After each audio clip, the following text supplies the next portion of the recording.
There are many Jamaican teachers who leave Jamaica to teach in the UK thinking that it's just, as we say in Jamaican parlance, it's a bed of roses. That teaching back home right now has become very challenging. But if you think it bad over there, Jamaica, over here in the UK it's a lot worse. Guys, welcome back to Lizzie Everyday Living. So this video is just to educate teachers who are planning to come here to teach in the UK. Alright? Question is, do we get the worst behaved students? Students that other teachers are finding it, who are trained here, are finding it hard to teach, to manage behavior?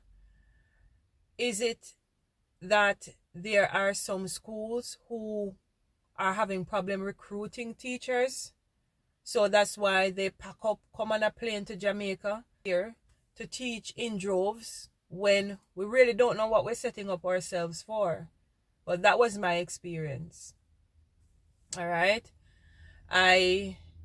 when I just came here to teach, I was given some of the most challenging students in terms of behavior. All right, there were days when I don't know how I even made it through. Exhausted. And then the school will have a behavior policy that might not be working. And when they see, for example, there's a system where you can exit a student out of the lesson, or you send for what is called on-call. So on-call is where if a student behaves badly in your lesson, you send an email, someone comes and they remove the students. What the schools do, or some of the schools do, is to trick teachers with that whole on-call behavior control policy, because they have, or they collect data or evidence of teachers who exit students the most, and then you know what? This is in turn used against you. So you're told to use the behavior policy, and then when you end up using the policy, right, you get them to take the student who is not behaving in the lesson out of the lesson. They end up putting you on what is called a support plan. Sometimes the support plan can be short term, sometimes it can be long term. So this is where, for example, they would have just, you have somebody who was in charge of behavior, would just maybe randomly drop into your lesson, come and observe, see how students are behaving, and they claim to say, all right, they are offering support to help you to control or manage the behavior of the students, so that, I suppose, students can make progress and learning can take place. Well, trust me, I was in for a wake-up call, because once I came to the department, I'm telling you, the students that I was given to teach, nobody else really actually wanted to teach them. And so I was given a very, very difficult task. Very, very, very difficult task. I don't want you to come here on the notion that it's going to be perfect. All right? There are so many other things to consider, because if you don't have some form of support, you're not going to survive. You're not going to cope mentally. Plus the UK in itself, it's not a very sociable place. It's not a happy place to live. I honestly don't think it is. Yes, you might make some money, some pounds, but with the cost of living here, when you just come and just being like a classroom teacher, you don't make a lot of money. Especially when you have a big enough family. You find yourself worse off than when you were in Jamaica.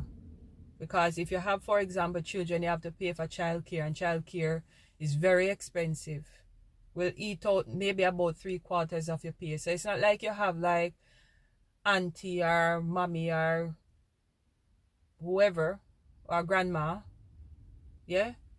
It's not like you have auntie or grandma, I should say, where you can leave the kids with while you're gone to work, or you can leave them with whoever you want to look after the child until you come in from work and you go and pick them up. Many of us didn't have that privilege, that like back home. So the fact is, what the schools do, guys, is what is called a labor market test. A labor market test essentially is where they advertise the job, a specific job, say like a teacher of maths. And if they advertise a job for a specific amount of time, a period of time, and nobody applies for the job, then what they do is, since no one here obviously is interested in teaching at that specific school, and you can know that nobody don't want to teach at the school because of the behavior of the kids is so bad. Nobody don't want to stress out themselves. So they run come to Jamaica, for example, because we are frightened Friday. Not true, right? We excited for come a foreign. And when we come, wake up called pretty, plus the coal on top of coal. Now, I'm not saying that I want to be ungrateful, because the benefits can really help your children in the future when they want to go to university, and there are more benefits here for them. But, and I suppose that is what a parent does, you make sacrifice for your children. But massa, it's honestly, guys, it's not the best. It's not the best conditions. And each year you just hope and pray that you can find the perfect school. Maybe sometimes what we have like here is a grammar school. A grammar school is where, for example, it's more like is it similar to a private school, I suppose, where the parents are more invested in the children, and so because of that, you have more parental support, and then ultimately that, for example, behavior would be better in those types of schools. So just know that when you come here, you're not going to get the best behaved students. And not only that, your teaching hours, you get way more classes than everybody else. When you look sometimes at the department timetable, other people who are qualified here in the UK, in many cases, your timetable is going to be a lot more, have more classes on your timetable than they do. All right?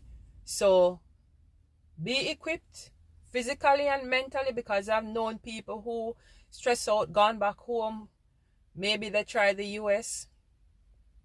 So I am just letting you guys know, be aware that what they come to Jamaica, what they sell to you, do not be deceived. Make sure that you ask probing questions and that you know what you're coming into.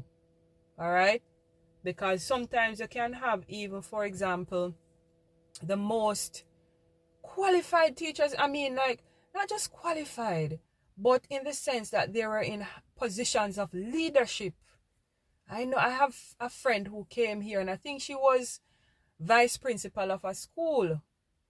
And when she came here, they put her just into the classroom as a regular teacher of English. So though you think that you come here with your experience and you were excelling in Jamaica, when you come here, they put you right down back to the ground, right? Because according to them, you're not even qualified to teach in the UK. You have to come here and do over their form of qualification, all right? Unless it's subject like maths and science, I think, and maybe another subject, modern languages. I think those people are automatically qualified because their subjects, there's a severe shortage in terms of teachers here in the UK. So be prepared, humble yourselves, come here. When you see things, and if you're not pleased about certain things, if they say, for example, they're putting you on a support plan, just agree with everything what they say until you can be independent and you get your citizenship after a number of years. As Jamaicans would say, just bite your tongue. So that's my advice to you. Think about it carefully before you leave your house with your mortgage and your family where you have that support system. All right, think about it carefully before you pick up and fly over 9 hours to this place. All right, so this is Lizzie Everyday Living. If anybody has any questions, just reach out and I'm happy to just respond in terms of, you know, what the whole process entails when you come here to live in the UK.